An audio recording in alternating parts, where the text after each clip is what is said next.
everyone, it's Lady Pops and welcome one and all to a brand new series. So as you saw, there are a couple of rules I'll be following throughout this challenge, and rule number 1 is no skipping ahead. We have to follow the book in a chronological order. I thought by doing this it would stop me from being lazy and drawing all the things that I deem really easy first, plus it would challenge me to draw things that on some days I would really not want to do, and it will hopefully battle my procrastination issues. Rule number 2 is to make a finished piece from each prompt, and this is something that I'm going to be experimenting with. So some days it will be a watercolor, some days it'll be a sculpture, a sewn plush, or just whatever I really feel like per day. There's not going to be a set thing, so it won't be watercolors for like a week and then sculptures for a week. It will just be random and what I feel like. Which brings me on to my last rule, rule number 3, and that is to have fun. This is definitely going to be a challenge, but I hope to learn new techniques and simply improve my artwork. But if it ain't fun, I know I won't stick with it. How I'm going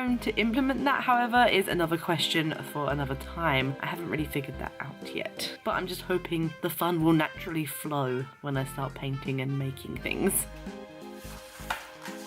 So the first two are Waterfall and a Wizard Staff. So let's do this. So welcome again everyone to my new prompt series, and I'm going to start off by saying that this idea was inspired by the wonderful Casey Golden. Her videos and artwork are absolutely amazing and I highly recommend you check her out. She has been a massive inspiration for getting me back into art itself, and I just love her stuff. So this week's prompts were somewhat difficult to begin with. I had no idea where to start, being my first prompt and all, but eventually I just thought sod it and steamed right in. I think I just had that fear of ruining a brand new book, but I convinced myself it's okay, this is just for rough sketches anyway. It shouldn't be pretty and gorgeous, it's just rough for now. So as you can see, I began by drawing a basic style wizard staff with a crow's leg clutching at a crystal ball, but I thought that was way too generic and then attempted to think more outside the box, which actually took me quite a while. I then thought of a recent post which I saw on Reddit where Gandalf's wizard staff in Lord of the Rings was actually made with a slot to hold his pipe, which as a prop maker I thought was such a good little addition, but it went so unnoticed. So I started by drawing a little pipe and thinking more about Gandalf, which led me to thinking of Dumbledore and then onto Slytherin, which explains the adage of the cute little snake here. And looking back at this sketch now, I really wish I followed through with this one. It's definitely my favourite of all the wizard staffs. I then moved on to this sketch where it was supposed to be encrusted with jewels and gems. However, the top, where I tried to implement more crystals and sapphires and stuff, ended up looking more like a tray of them just super glued on top, and it didn't really work. It looked kind of tacky and kind of lame. It just didn't look very good. Lastly, I started thinking about what kind of wizard I would be and what kind of stuff I would have, and I ended up with a really cliched kind of art staff. So an oversized pencil base with a tool belt wrapped around the rubber, filled with all the things that I need to make art, like pencils and paintbrushes and rulers, and this was definitely, I think, my least favourite of all the staffs. It was really, really lame. It just kind of reminded me of Art Attack. Yeah, it was just so uninspired and lame.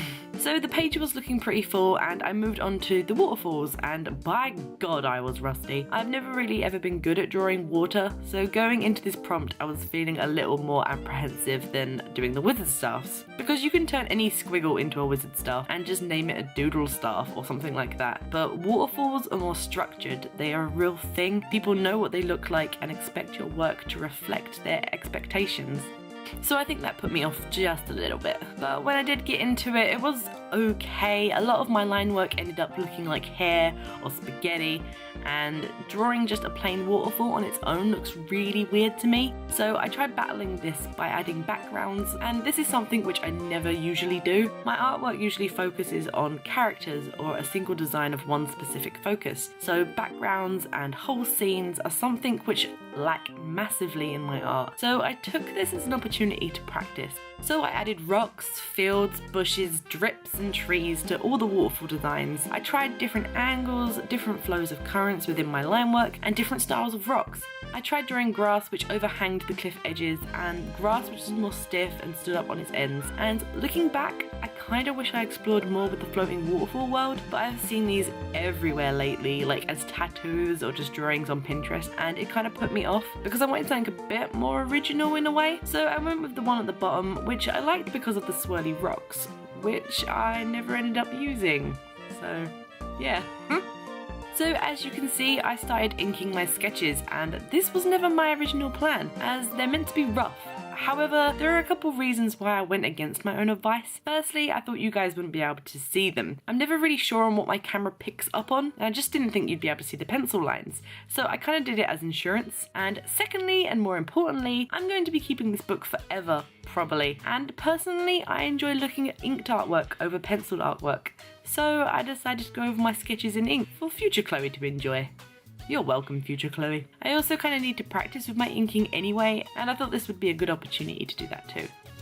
Moving on to the main piece, I combined waterfall and wizard staff together by having a waterfall pouring uncontrollably from a ball of a wizard staff, and although I didn't particularly like my crystal wizard staff in my sketches, I did like the look of the encrusted stick bit in the crystal drawing, so I stuck with that. I like to imagine that the wizard who owned this staff was somewhat of a novice, a wizard who was quite wealthy and bought his way into the wizarding world. He would hide away in deep caves to practice his skills, as he had his pride to uphold and didn't want to be seen making mistakes. But alas, something goes wrong one day and a powerful spell that he shouldn't have even been doing goes wrong. The staff begins to spew tons of fresh water from it, a river's worth every second, the force of which embeds the staff into the ground hard, forcing the wizard to leave his staff behind deep within a cave underground or on a mountain. I like to imagine that this one wizard in this world just leaves his staffs behind, buying another staff when it goes wrong and then repeating the same mistakes over and over, never really learning, making him the creator of rivers and waterfalls as the pools of water turn into lakes, streams and eventually oceans. To hold the crystal ball of water, I decided to have it balancing between two pieces of angel aura quartz crystal. Oh yeah, I did my crystal research.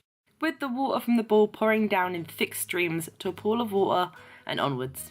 Surrounding the staff are large overgrown amethyst crystals, as within the water is still a little bit of magic that pollutes the surrounding area of the forgotten staff, which in turn builds a natural wall protecting it. The ceiling is covered in stalagmites and the background I turned pitch black, which I think worked well to enhance the colours of the crystals. I added white glimmers and bubbles within the multicoloured blues of the waterfall, as I feel like this little extra detail within the water stopped the drawing from becoming too flat and dull to look at, because I'm not really good at water anyway, so I think this just improved it just a little bit. I also kind of wanted an excuse to use my white ink. Although this drawing isn't particularly my favouriteest piece of art that I've ever done, in fact it's pretty low standards, I really enjoyed making up the story and lore behind it. I think that because it had such a fun idea and story, I felt more inspired to continue rather than ball it up, throw it away and start a new one, because I was quite invested in the story at this point. Obviously this is the first prompt in a large series and improvement will come with time and practice. So anyway, I hope you guys liked the video. Let me know what you think in the comments below. Is this a series you want or think could be improved? Let me know. Also, if you're a budding, beginner, expert or Da Vinci artist yourself and you want to follow along with these prompts, tweet me your pics and I will show them at the end of each following video. So thanks for watching. Bye!